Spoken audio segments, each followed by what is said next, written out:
without a writer, obviously, there's no books. And without the enthusiasm and the skill which Raymond O Ciara has shown, we wouldn't be launching a book here tonight.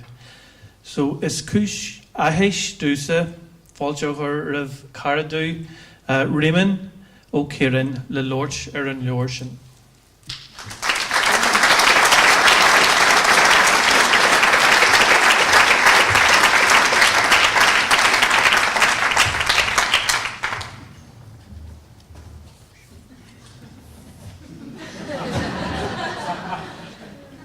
Before I start to speak.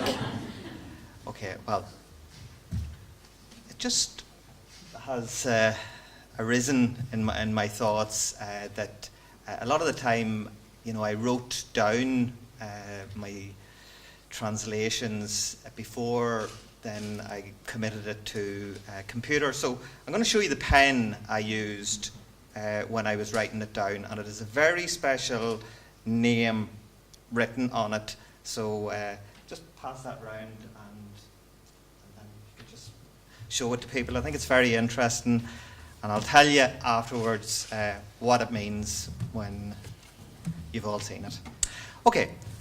Gurkid Mayagav a Charja Unyuna, Asave on Shaw Lin Anocht Eg Awan Waha, Bala Spiridalta Hian Huig Olu. Fishe An Tawak Joe doing ya on Liorshaw Ayanu Ingelig Huig Olu, the Hijan lay in you, Edus by ya. Octashan Tawak doing Anish Gulamach Agus on Lior Achor. A mahanchin in known more and verla. The mythological events in Cúchulainn, Ulster's greatest hero, were ascribed to in and around the time of Christ. Like mythology, as Professor Seamus McMahon said, everywhere throughout the world, like those mythologies throughout the world, they consist of centuries of dreams from a continuous collective conscious of the people of this island.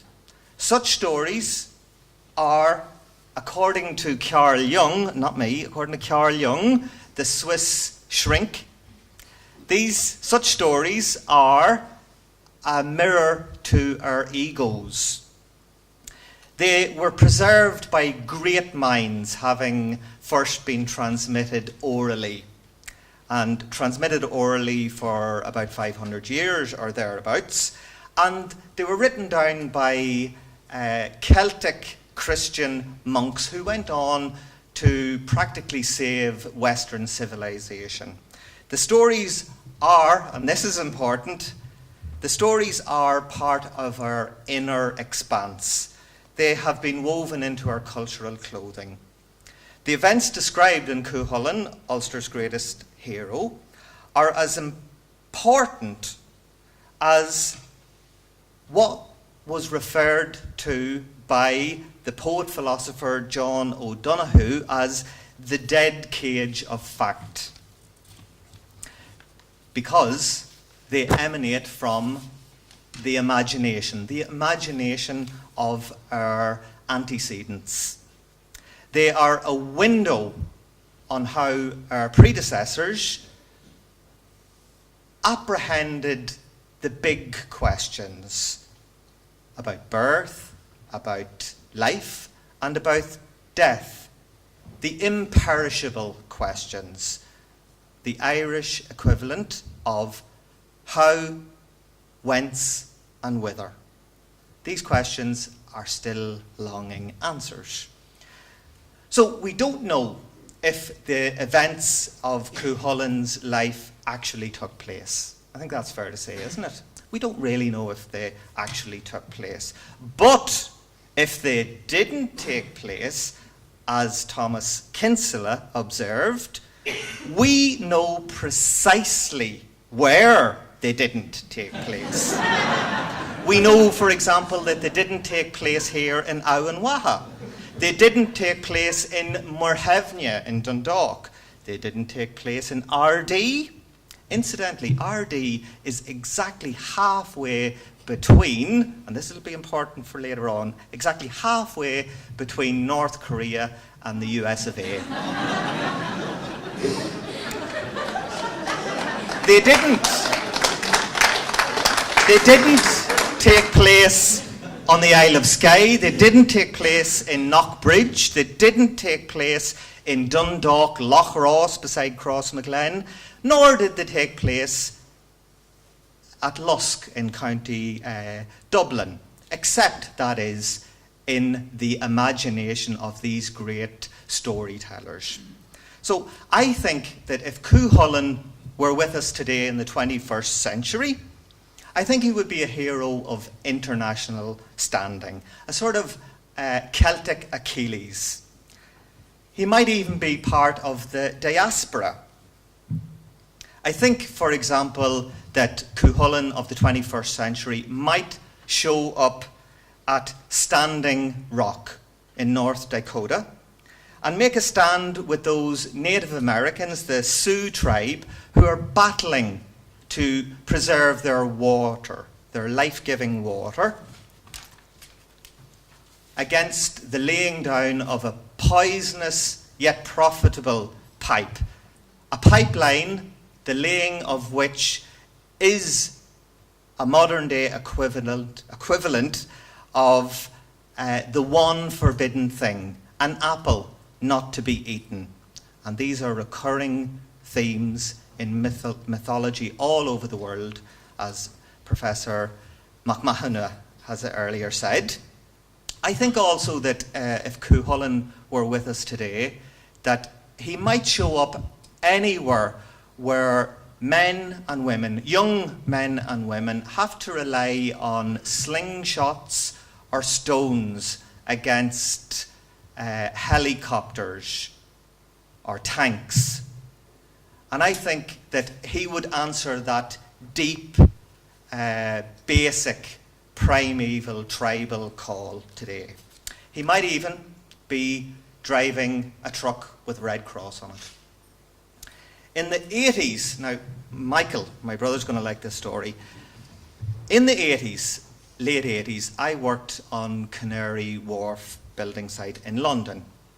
I practically built it myself, to be honest.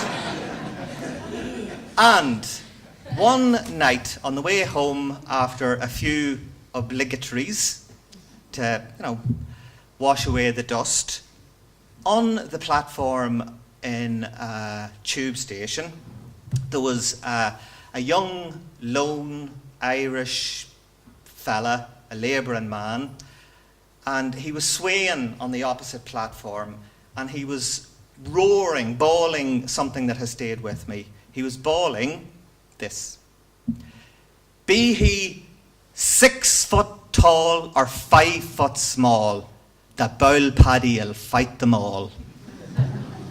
And there was something very Irish, essentially Irish in that scene, something very tragic also, and I think there was a bit of Cuchulainn in that man. He'd be well into his 60s now.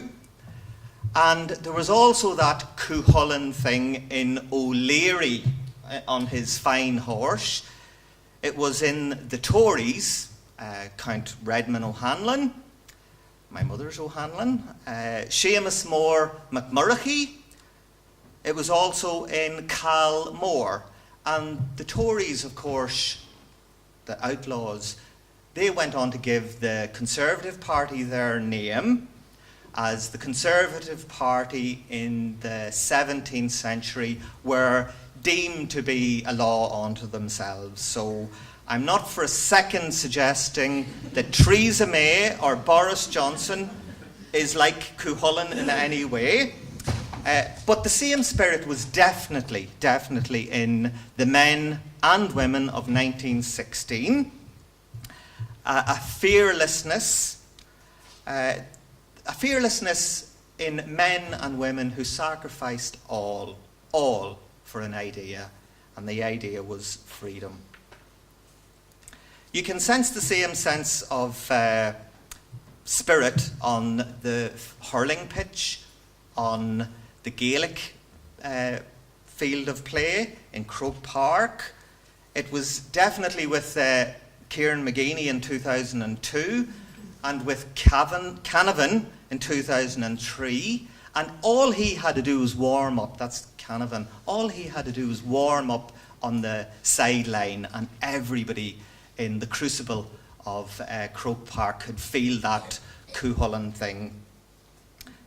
I also believe that that thing that is the Cú Chulainn thing was very much there in Apollo House last Christmas, delivering mattresses, even tuning up a guitar for the homeless of our capital's city. And the unfortunate thing is that we might be awakening that spirit of Cú Chulainn again this Christmas. We'll see how that pans out. So myths are old and they stand the test of time. They are composed of deep symbolism and metaphor. They offer clues rather than instructions. The Ulster cycle is a particularly deep well of pure Celtic Gaelic wisdom.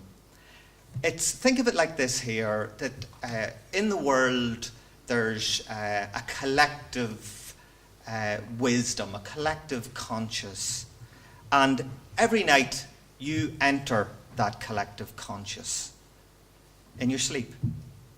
And there is a space there that is very Celtic and very Gaelic and very Irish, and that's the territory in which these stories live and breathe, and that's why they're very, very important, far more important than fact.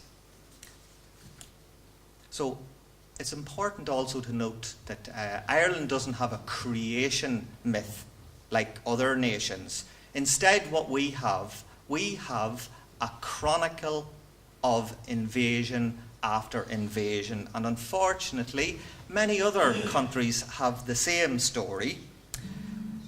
But the stories in this book definitely have foretold many, many eventualities.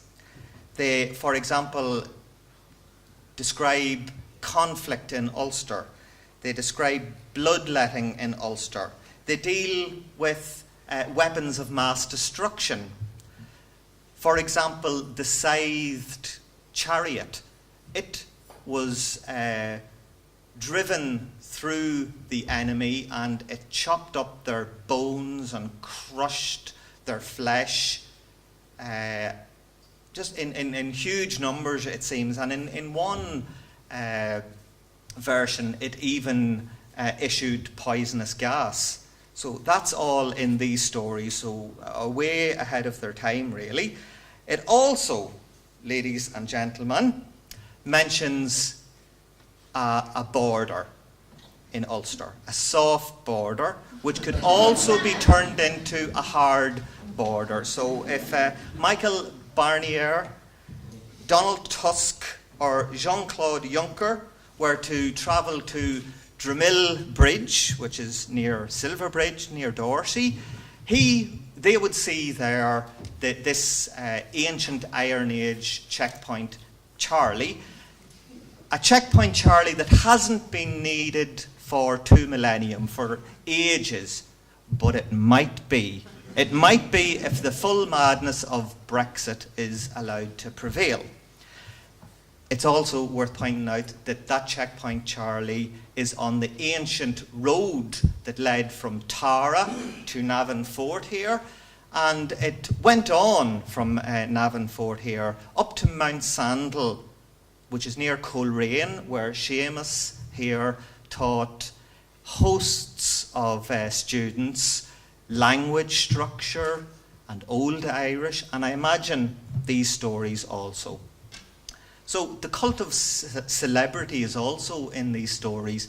We see Cú Chulainn being described as standing up on his trademark rock overlooking the mud flats in Morhevnia, and the Connacht men raising their women up on their shields to get a glimpse of this young, beautiful, but treacherous hero. Incidentally, that rock, you will not find any brown heritage signs to guide you to that rock. It has also evaded the clutches of Google, and I am going to tell you where it is tonight. It's nowadays known as Tipping's Rock, and it wouldn't be far from Fitzpatrick's, the restaurant. And I went there recently. I've been a few times, but I went recently with Claire and Padraig, and it had it has that rarefied sense. That other places like Dolmans and Cairns have, real deep spirituality. It has that up there.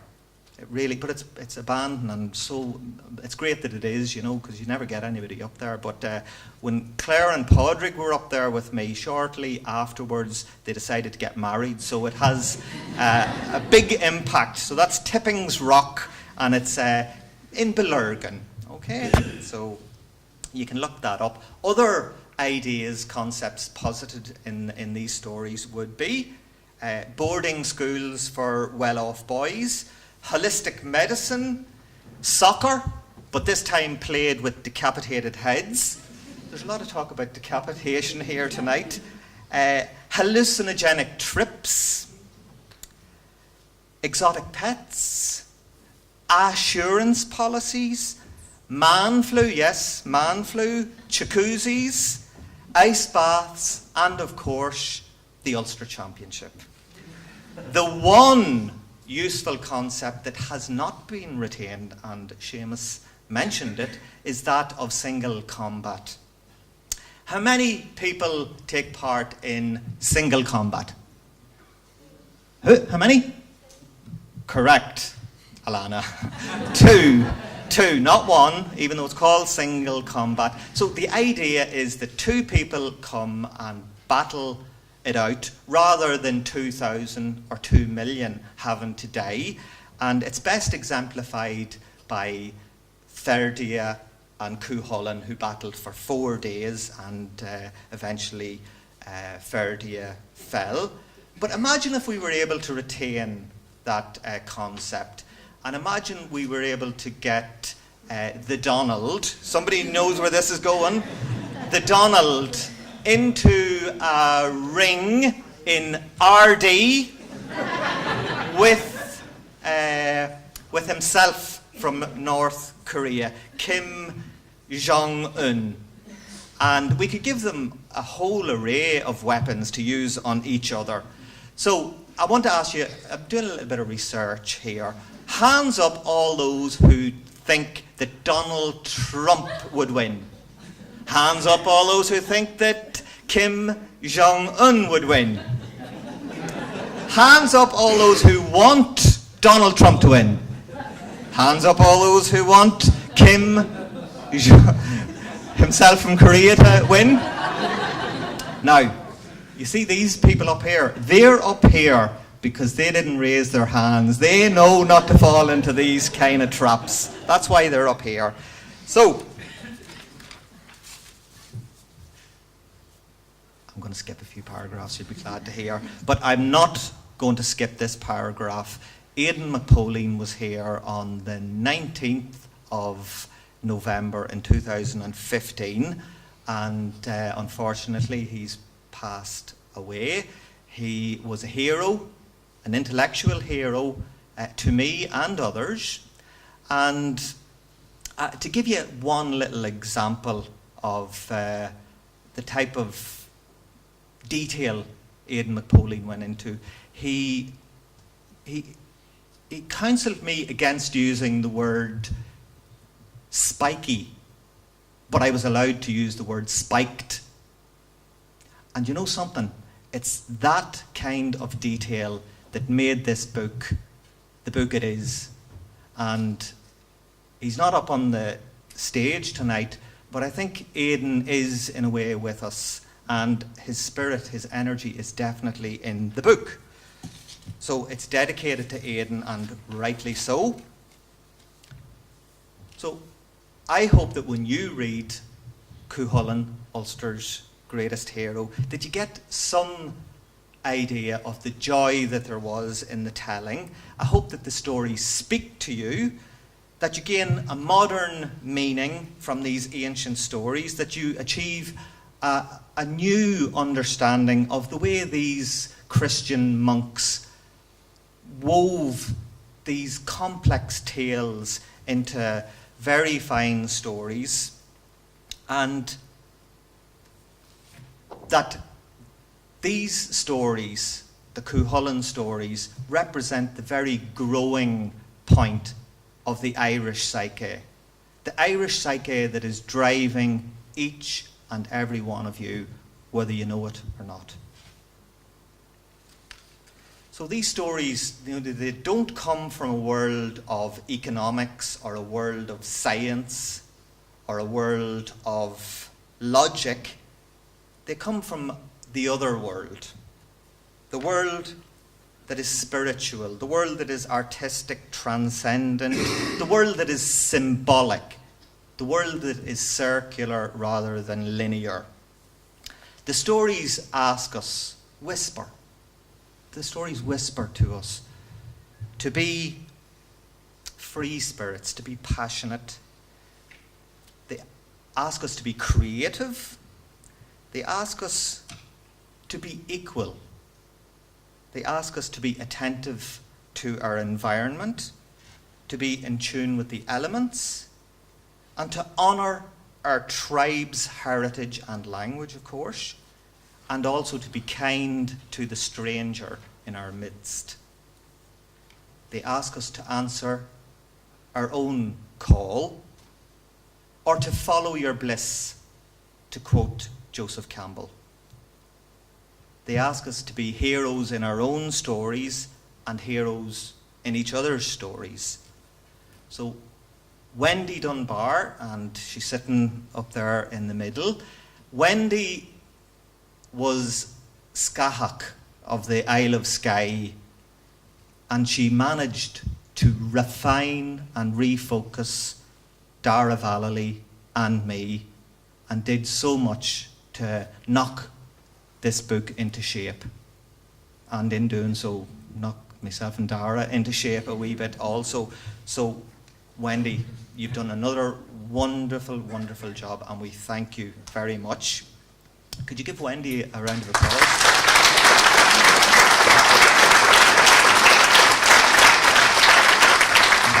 Richard McGowan was Seneca, who could bring all the wars in the world to an end with a few of his well-chosen words. And we thank you, Richard, also. Thank you, Richard. A wee bula boss for Richard there.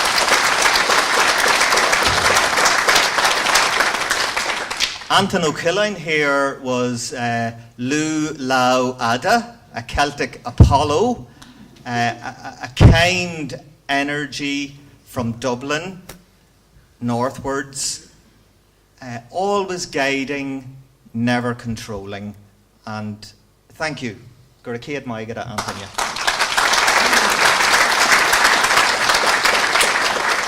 So that part of Cúchulainn that I described earlier is also in me, and I'm not going to leave here without mentioning my own Jaichana, which means 10 flames, 10 candles, my own mother, Betty Kieran, and thank you, Betty, for lighting all those candles. Don't tell me I was the only one needed the candles. Thank you very much, Betty, for guiding me through my long adolescence. And I think the long adolescence is coming to an end. Any year soon it'll be coming to an end. And that brings me to Dolores. I'm coming close to the end here. To Dolores. Now, Dolores was, to me, Allel's Maeve. The dominant partner. The manipulative partner. And incidentally, I was telling Dolores that not one of my readers asked me to tone down the more bodily aspects of the book, which Seamus mentioned. None of them. Not one of them. And I can tell you there is some racy episodes. So Dolores has not referred to this book by any other name other than 50 Shades of Cúchulainn.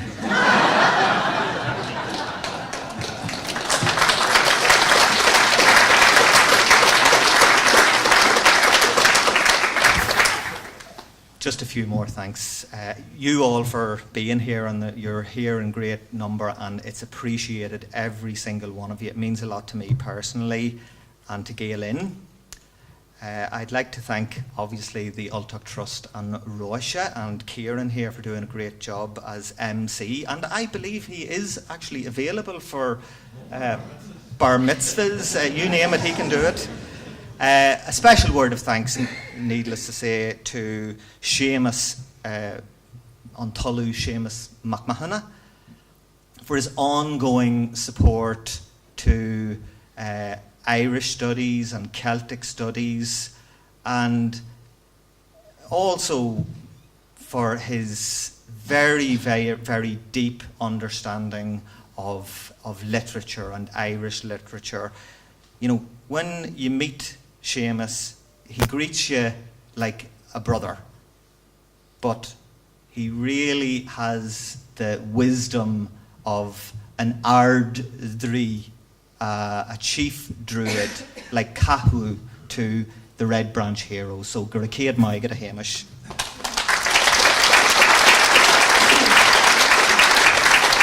Dara for being Dara. Anne Hart for enduring Dara being Dara. And also Pierce O'Larkin. If ever there was a Cúchulainn rebirth, it's Pierce O'Larkin, because he's young, but he has the power of a big man, and he's a super, super singer. So Guracéad Maigad a fierce.